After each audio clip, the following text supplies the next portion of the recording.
안녕하세요, 다혜쌤입니다. 오늘은 3시간 동안 우리가 그동안 배운 유전 내용을 바탕으로 그래프 분석을 해볼 건데요.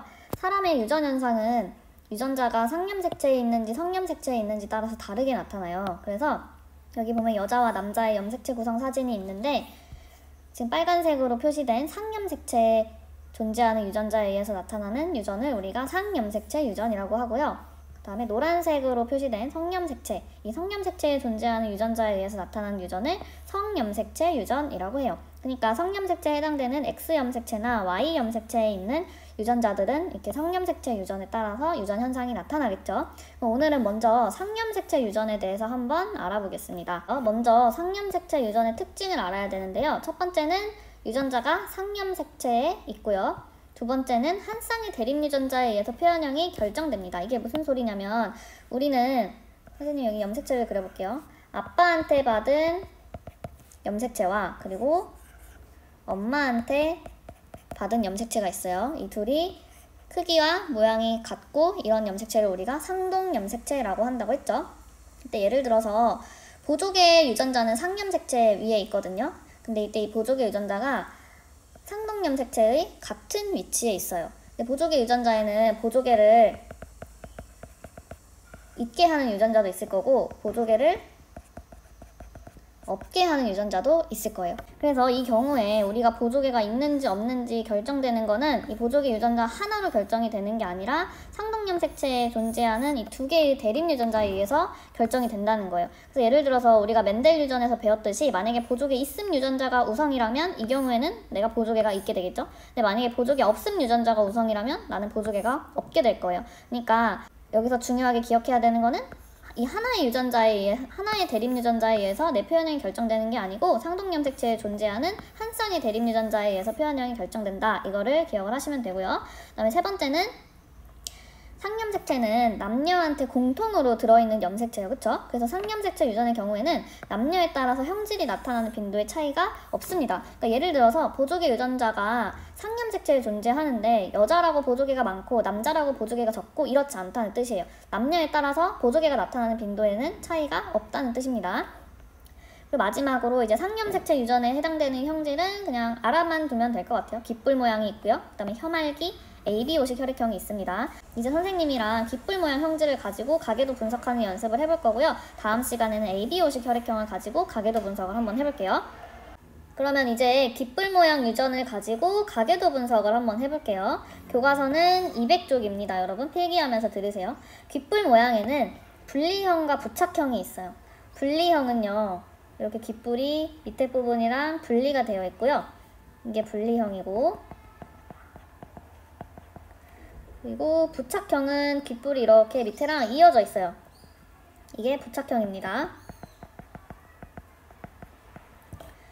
그래서 지금 가계도를 보면 분리형은 파란색으로 나타내고 있고 부착형은 빨간색으로 나타내고 있어요. 근데 지금 현재 우리는 분리형이 우성인지 부착형이 우성인지 모르는 상태예요. 그러면 가계도를 분석할 때 여러분 제일 먼저 해야 되는 일이 뭐냐면 거기다 꼭 적어두세요. 부모에서 어떤 형질이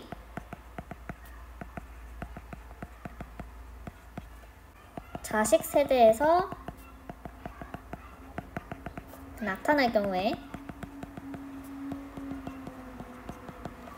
그 형질이 바로 열성이 됩니다. 자, 이렇게 돼선 잘 이해가 안 갈 텐데 여기 가계도를 한번 볼게요. 여기 한번 봅시다. 지금 여기 아빠랑 엄마가 분리형이에요. 깃불이. 근데 이 아빠랑 엄마한테서 태어난 자식 중에 한 명이 지금 부착형입니다. 지금 엄마랑 아빠는 둘 다 분리형이었는데 엄마 아빠한테서 없던 형질인 부착형이 나타났죠. 그러면 이 부착형이 열성이 된다는 뜻이에요. 그게 왜 그런 거냐면 얘가 지금 부착형이라는 거는 분명 엄마나 아빠한테 부착형인 유전자를 받았다는 뜻이에요. 엄마는 아빠한테 부착형이 없는데 얘가 부착형이 나올 리가 없거든요. 그럼 그렇다는 거는 엄마랑 아빠는 부착형 유전자를 가지고 있는데도 부착형으로 나타나지 않고 분리형으로 나타난 뜻이잖아요. 그러면 지금 부착형이 숨어져 있고 분리형이 우성 형질이라서 이렇게 엄마랑 아빠는 분리형이 됐다는 거를 알 수가 있죠. 그러면 분리형이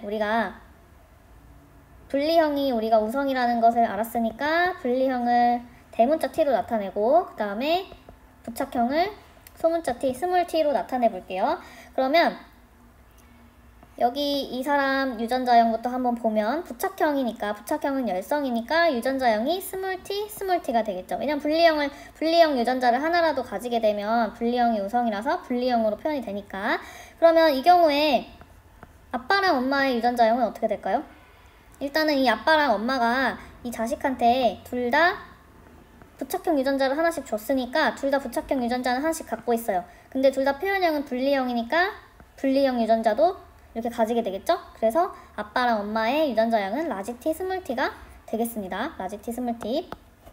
그럼 이제 나머지를 볼게요. 우리가 이제 이 우성이랑 열성을 구분을 했으니까 나머지를 되게 쉽게 풀 수가 있어요. 일단은 부착형은 다 스몰 t가 되겠죠? 부착형을 다 스몰 t라고 유전자형을 표현을 해볼게요. 이렇게 그렇게 다 해결이 됐고, 그러면 지금 아직까지 유전자형을 모르는 사람은 여기 은미의 부모님과 그리고 은미의 남자 형제입니다. 그럼 일단 은미의 부모님부터 보면 여기랑 지금 상황이 똑같아요. 은미 부모님은 둘 다 분리형인데 은미 부모님한테서 나타나지 않았던 부착형의 형질이 여기 나타난 경우죠. 그럼 여기도 한번 보면 은미가 지금 스몰 t 유전자를 2개 갖고 있으니까 아빠한테서도 스몰 t 하나를 받은 거고 엄마한테서도 스몰 t 하나를 받은 거예요. 그래서 은미의 엄마 아빠는 부착형 유전자를 가지고 있지만 분리형이 나타난 것으로 봐서 분리형 유전자 라지 t를 가지고 있다고 볼 수 있겠습니다. 그래서 은미의 엄마 아빠 유전자형은 라지 t, 스몰 t가 될 거예요. 자, 그러면 이제 남은 거는 여기 은미의 남자 형제예요. 이 은미의 남자 형제의 유전자형을 우리가 정확히 구할 수 있을까요?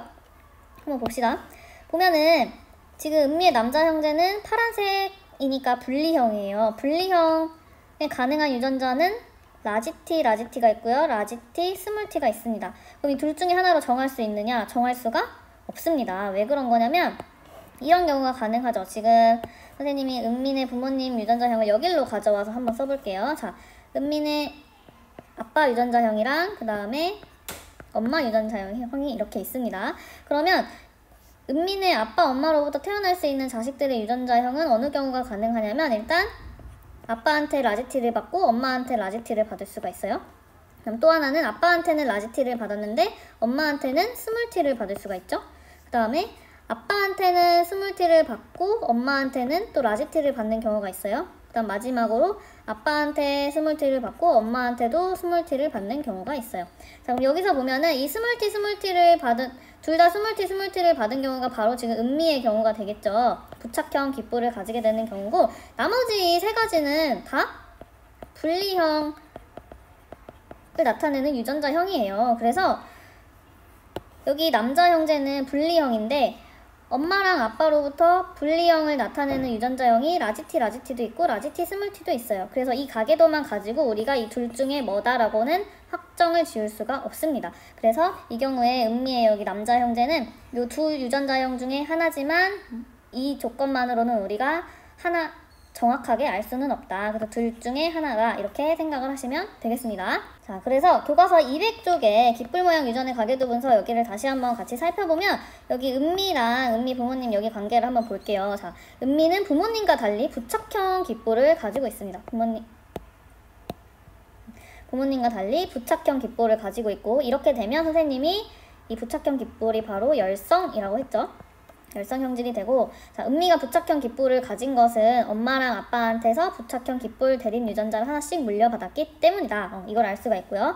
그 다음에 근데 은미의 부모님은 부착형 깃불이 아니라 분리형 깃불이었죠. 그러니까 은미의 부모님은 분리형 깃불 대립 유전자랑 부착형 깃불 대립 유전자를 모두 가지고 있는 겁니다. 그런데 분리형이 우성이다 보니까 부착형은 가려진 거예요. 근데 이 부착형 대립 유전자를 둘 다 받은 은미는 부착형으로 나타나게 된 거죠. 그래서 여기 보면 부착형 깃불은 분리형 깃불에 대해서 열성이다. 이것을 하나 알 수가 있고요. 그 다음에 여기 같은 경우에는 너무 쉬운 가계도죠. 다 열성이기 때문에 여기 보면은 부모가 부착형 깃불을 가지니까 자녀도 모두 부착형 깃불을 가질 수밖에 없는 상황이 된 거예요. 그래서 여기 오른쪽에 은미 부모의 염색체에서 깃불 모양 대립 유전자의 위치를 보면 이렇게 사람의 체세포에는 염색체들이 상동 염색체로 존재하고 요 같은 위치에 같은 형질을 결정하는 유전자가 있습니다. 여기는 지금 예로 든 것이 깃불 모양 형질을 결정하는 유전자가 있는 거고요. 은미 부모님은 하나에는 분리형 깃불 유전자, 다른 하나에는 부착형 깃불 유전자를 가지고 있는 거예요. 근데 이 분리형 기뿔 유전자가 우성이니까 표현형은 분리형으로 나타나는 거죠. 얘는 지금 숨어 있는 겁니다. 그럼 여기 물음만 한번 정리를 해볼까요? 분리형 기뿔 대립 유전자를 라지 T, 부착형 기뿔 대립 유전자를 스몰 t라고 했을 때 음미의 부모와 음미의 유전자형을 각각 써보자. 우리 아까 방금 했죠. 자, 음미의 부모님은 두 분 다 라지 T, 스몰 t고 음미는 열성인 부착형 기뿔을 가지니까 스몰 t가 되겠습니다. 여러분, 그래서 여기까지 해가지고 상념색체 유전 중에 하나인 기뿔 모양 유전을 가지고 가계도 분석을 해봤어요. 이게 보니까 멘델 유전을 다 정확하게 알고 있어야 가계도 분석이 가능하죠. 우열의 원리도 정확히 알고 있어야 되고 분리의 법칙도 알고 있어야 됩니다. 그래서 혹시 이 부분이 잘 이해가 안 되면 멘델 유전을 다시 한번 복습하시고 다시 가계도 분석을 한번 해보세요. 처음이니까 당연히 어려운 거고요. 문제를 계속 여러 번 풀어보면 익숙해지고 약간 퍼즐 맞추는 것처럼 느껴져서 나중엔 재밌을 거예요. 오늘도 수고하셨고요. 다음 시간에는 ABO식 혈액형 유전으로 수업 영상을 가지고 올게요.